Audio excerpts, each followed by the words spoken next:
आज का टॉपिक है ओवरलोड। तो डोमेस्टिक वायरिंग हो या पावर वायरिंग हो, इंडस्ट्रियल वायरिंग हो, इसमें एक वर्ड होता है ओवरलोड। जब भी आप इलेक्ट्रिकल फील्ड में काम करेंगे तो आपको ओवरलोड से सेफ रहना होता है, आपके उपकरणों को बचाना होता है। ओवरलोड को समझाने के लिए हम इस बोर्ड को एग्जाम्पल के रूप में ले रहे हैं। ये जो बोर्ड है ये हमने लाइट एंड फैन के लिए डिजाइन किया है। लाइट एंड फैन का मतलब होता है इससे हम लाइट जला सकते हैं और फैन को चला सकते हैं, ठीक है। और मोबाइल चार्जर के लिए भी हमने 2 सॉकेट लगा रखे हैं। तो इस तरह से आपको समझ में आ गया होगा कि इसमें हम कोई हैवी लोड नहीं कनेक्ट करने वाले हैं। इतना लोड कनेक्ट करने के बाद टोटल मिला के लगभग 2 एम्पियर की करंट फ्लो होगी, ज़्यादा से ज़्यादा 3 एम्पियर की करंट फ्लो हो सकती है, ठीक है। तो हम क्या करेंगे, 3 एम्पियर की करंट फ्लो होने के लिए 1 स्क्वायर mm का केबल यूज़ करेंगे, 6 एम्पियर की स्विच यूज़ करेंगे और 6 एम्पियर का सॉकेट यूज़ कर लेंगे। साथ में 6 एम्पियर की एक एमसीबी कनेक्ट कर देंगे, ठीक है।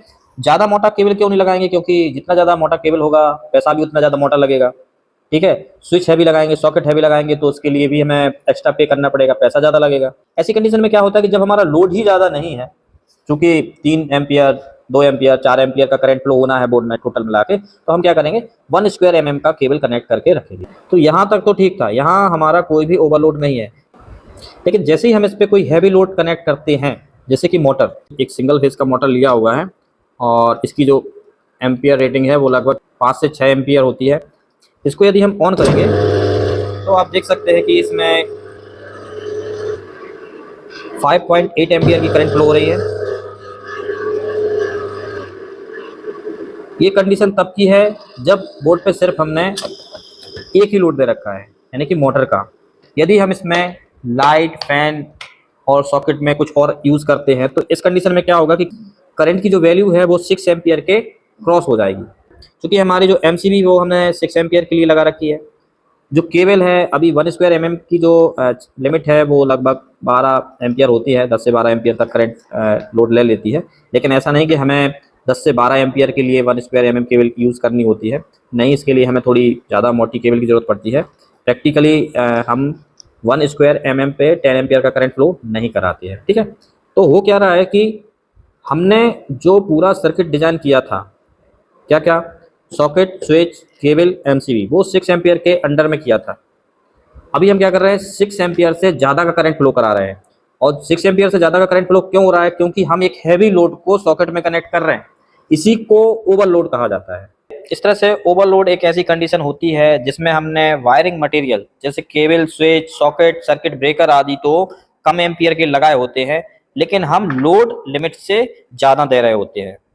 यदि आपको लगता है कि हमें फ्यूचर में हैवी लोड लगाने की ज़रूरत पड़ सकती है तो आप पहले से ही वायरिंग मटेरियल को करंट रेटिंग के अकॉर्डिंग ही सिलेक्ट करेंगे। अब कुछ लोग सोचेंगे कि 1 स्क्वायर mm बोर्ड में कनेक्ट नहीं किया जाता है, तो मैं भी मानता हूं कि 1 स्क्वायर mm का जो कनेक्शन है बोर्ड में नहीं किया जाता है। मैंने सिर्फ एक एग्जांपल दिया है आपको ओवरलोड के लिए। ट्रांसफार्मर है, इसके बाद एनर्जी मीटर, उसके बाद फ्यूज़, फिर मेन एमसीबी, आरसीसीबी और एमसीबी। अभी हमें ये समझना है कि जो ओवरलोड होता है वो किसके ऊपर पड़ता है, ठीक है। ट्रांसफार्मर के ऊपर पड़ता है, फ्यूज़ के ऊपर, मेन एमसीबी, आरसीसीबी या एमसीबी के ऊपर, ठीक है। तो चूंकि जो ट्रांसफार्मर होता है वो तो अधिक केवीए का होता है, माना कि ये 50 केवीए का है, ठीक है। तो इस पे तो कोई फर्क नहीं पड़ेगा हमारे द्वारा लगाए गए उपकरणों पे, क्योंकि जो भी हम उपकरण लगाएंगे इतने ज़्यादा हैवी नहीं होंगे कि ट्रांसफार्मर पे ओवरलोड हो जाए, ठीक है। जब बहुत सारे उपकरण हम लगाते हैं तब जाके ट्रांसफार्मर पे ओवरलोड होता है। किसी भी एक घर के उपकरणों में इतना ज़्यादा करंट नहीं होता है कि ट्रांसफार्मर ओवरलोड हो जाए, ठीक है। तो ट्रांसफार्मर पे इससे फर्क नहीं पड़ता है कि हम क्या लगा रहे हैं। इसके बाद एनर्जी मीटर होता है। एनर्जी मीटर के बाद लगता है फ्यूज। तो फ्यूज पे भी फर्क पड़ेगा कि आपने क्या लोड दे रखा है, इसलिए ओवरलोड का जो इफेक्ट है फ्यूज पे भी पड़ेगा, आपकी मेन एमसीबी पे भी पड़ेगा, आरसीसी पे भी पड़ेगा क्योंकि इसकी भी रेटिंग होती है। इसके बाद आपने जो एमसीबी लगा रखी है, मान लेते हैं 6 एम्पियर की एमसीबी आपने लगा रखी है, जब 6 एम्पियर से ऊपर का करंट फ्लो होगा तो ये ट्रिप हो जाएगी, ठीक है। तो इस तरह से ओवरलोड का इफेक्ट सब पे पड़ता है। एमसीबी पे पड़ता है, आरसीसीबी पे पड़ता है, मेन एमसीबी पे पड़ता है, फ्यूज पे पड़ता है, लेकिन सबसे ज़्यादा फर्क पड़ता है इसकी वायरिंग पे, जो कि हमने बोर्ड के अंदर की होती है। तो इस तरह से हमें ओवरलोड से अपने पूरे सर्किट को बचाना होता है, जिसमें मेन होती है केबल, ठीक है।